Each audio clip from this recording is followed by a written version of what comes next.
നമസ്തേ. എൻ്റെ സമാധാനം ഞാൻ നിങ്ങൾക്ക് തരുന്നു.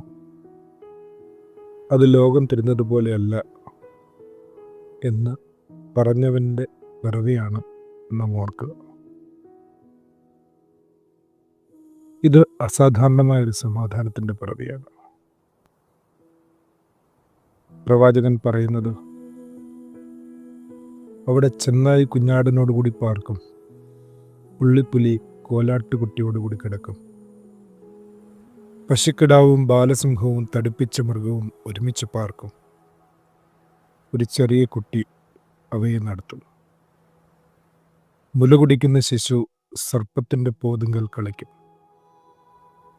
മുലകുടി മാറിയ പൈതൽ അണലിയുടെ പൊത്തിൽ കൈയിടും. നോക്കുക, കുടിലതയും വഞ്ചനയും ക്രൂരതയും മാരക വിഷവും നിഷ്കളങ്കമായ ശൈശവത്തിന് മുമ്പിൽ എത്രമേൽ പരിണാമവിധേയമാകുന്നു. ഈ നൈർമല്യത്തിലേക്കാണ് ഒരു മടങ്ങിപ്പോക്ക് നമുക്ക് ഉണ്ടാവേണ്ടത്. ആദരവോടെ.